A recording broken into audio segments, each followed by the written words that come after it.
Hello guys. So I don't know how good this video is going to be because I want to show you where I'm sitting. And I'm coming to you from my classroom today because I needed to see it. I needed to be here. I needed to, I guess, still process what is happening. This is where my heart and soul is. This is where the magic should be happening. This room is where the light bulb moment should be happening. This is where the kids and their stories should be here. They should be, it's Thursday at 5 o'clock. And I should be finishing up, probably grading, probably planning for the next week, probably thanking God that it's Thursday, it's Friday Eve, and I'm not, because the days run together and the weeks are running together and everything is blurring into a never-ending day, it feels like, because it feels like this is a never-ending cycle of, I don't want to say a nightmare, but for someone who cares about her career and someone who cares about her job and her kids, it is a nightmare. The nightmare is not being near my kids. The nightmare is sending home packets of work, pages of workbook pages to do, and knowing that I'm not there to teach it to them.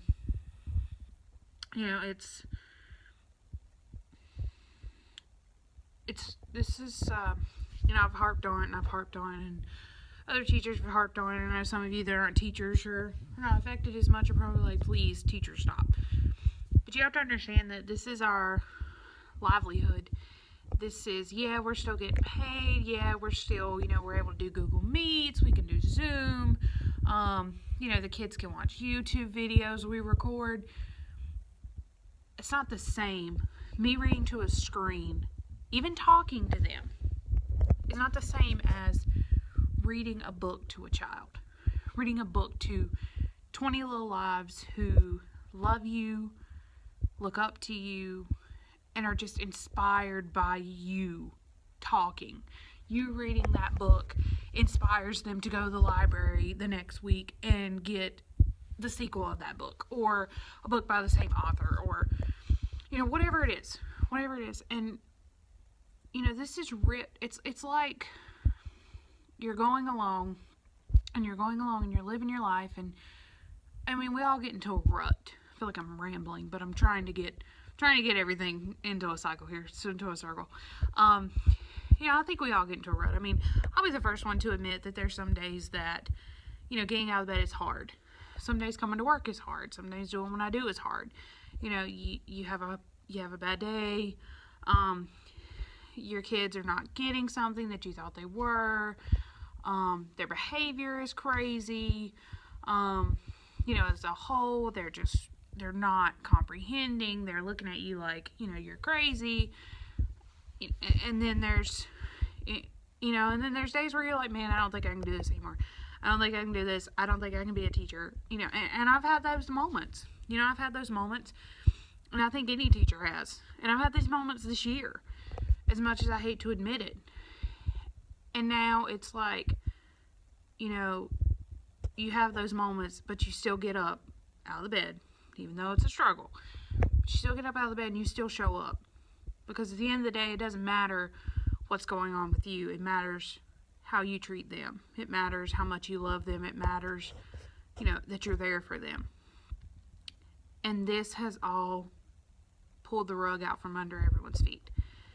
And I know, coming as a second-year teacher who, was getting into the groove again and, doing pretty well, this has pulled a rug straight out from under me.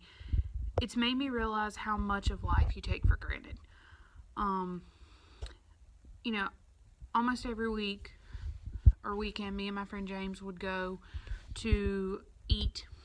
We'd usually go to Gastonia, and we'd go eat, and we'd go to either the movies or we would go to the bookstore, which is why I have so many books I haven't read.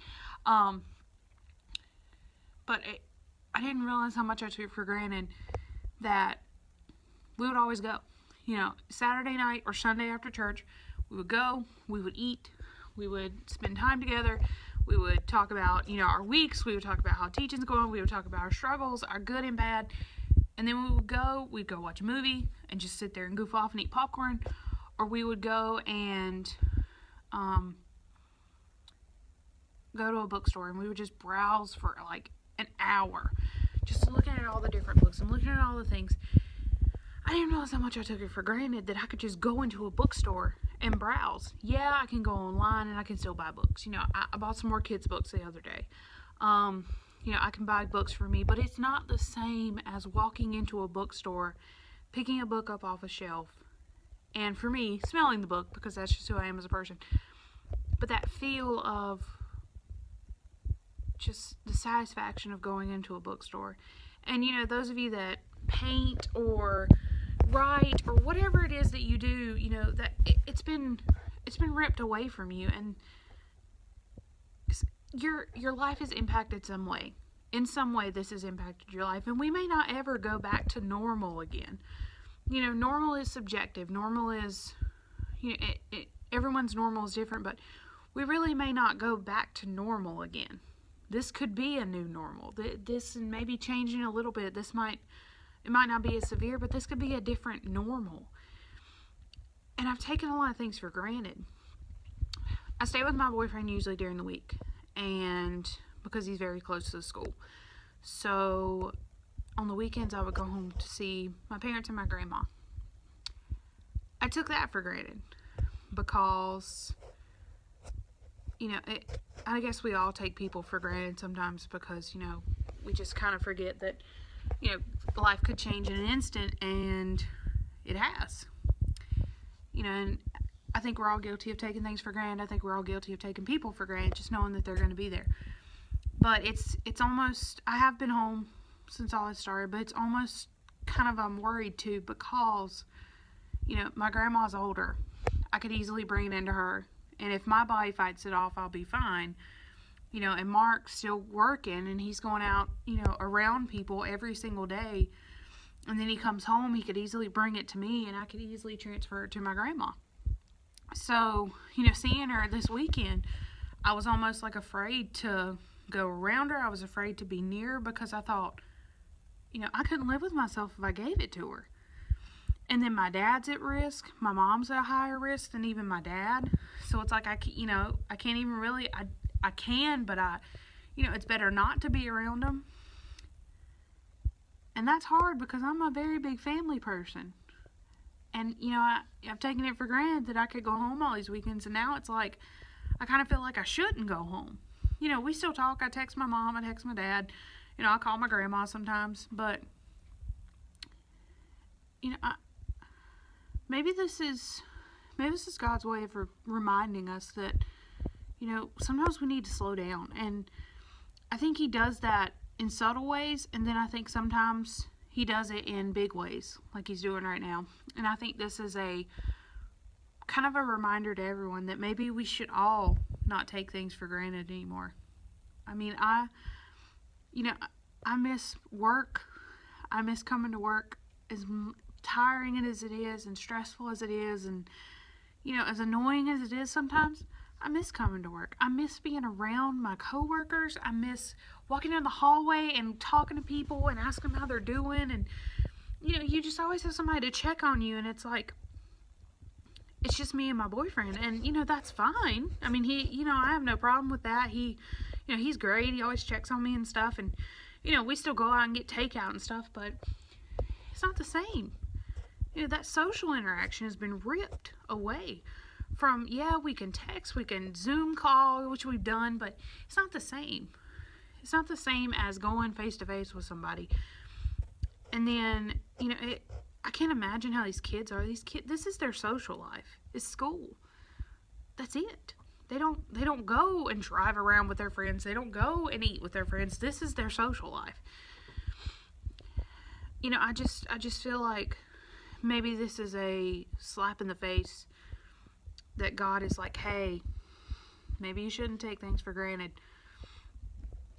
You know, I can't imagine how this is affecting, you know, like nurses and doctors. And my heart goes out to you guys because we're struggling in a different way. You know, teachers are, but nurses and doctors are struggling on a whole other level.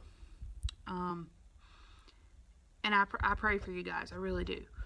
Because not only for your safety, but for your families and your friends. And, you know, I saw a video on Facebook popped up, and it was a little boy running to his dad after his dad got off work, and his dad was a nurse, and his dad had to tell him no, and, like, broke down into tears because he couldn't hug his son until he, like, you know, got a shower and everything. And the kid was maybe 2 or 3. You know, and they don't understand that. I just think that maybe this is a wake-up call. And, you know, a lot of people will say, well, this is a sign of the end of times. And, you know, I'm not saying it's not, but I'm not here to preach to you. I'm not here to say, you know, you need to get right. You do need to get right, but that's not what this video is about. You know, if you want to come and talk to me about, you know, Jesus or God or anything, you know, let me know and we'll have that conversation. But this is not what this video is about. This video is about not taking things for granted anymore. A hug, a handshake, getting in the car and driving to a store, going to one of these little, you know, small business shops, you know, that maybe you want to, going to Walmart just because, not going because you need it, like essential things, going to Walmart because you don't have anything else to do, going to Walmart and goofing off. I mean, like, I think about all the times that, like, when I was in high school, me and my friends went to Walmart just for nothing because there's nothing else to do. And now, like, people can't do that. And I think about these seniors that are seniors right now. Their senior year, their last, like, glory days, those last, like, 2 or 3 months where it's just, you know, this is it. This is the home stretch. All this fun thing starts happening. You have senior pictures and you've got prom and just all, and it's been ripped away. I just can't imagine. Guys, I just want you to not take things for granted. You know, and I'm just guilty. Don't think I'm sitting here preaching to you, and I ain't preaching, but thinking, I do it too. I do it too. Every day. But this is just, it's like you've took a rug and you just pulled it out from under somebody. Let's all get through this, and let's do what we need to do. And then let's try to live a better life from here on out. Maybe we can be better people. Maybe we can be kinder people. Maybe we can not take things for granted as much. And I know we'll all fall short of it. I'm going to fall short of it. But I think this is all a good reminder of this, because I don't feel like I'm fulfilling what I need to do right now because I can't. And, you know, the CDC said this could last for 2 years, this virus. Does that mean we're going to be on lockdown for 2 years? I hope not. But we never know. We don't know what tomorrow holds. I mean, God could come back right now and say, well, okay, good job. Here we go. He could take it away tomorrow. He could take it away right now if he wanted to. We could all come off a lockdown right now and be fine. But he may not. So we just need to be prepared for anything. But I just need to come here and center myself and process myself a little bit better, or process this whole situation a little bit more. But I know my videos haven't been very upbeat, but I haven't felt very upbeat. I'm still processing, I'm still dealing, I'm still struggling every day. But every day I'm going to get out of bed, as hard as it is. I'm going to check my emails. I'm going to record videos for my kids. And I'm going to do the best that I can until the situation changes. And I hope that you guys will do the same. And if you guys need anybody to talk to reach out to, just a friend, I'm always here. Hope you guys are doing okay. Y'all stay safe. Wash your hands. Stay in quarantine.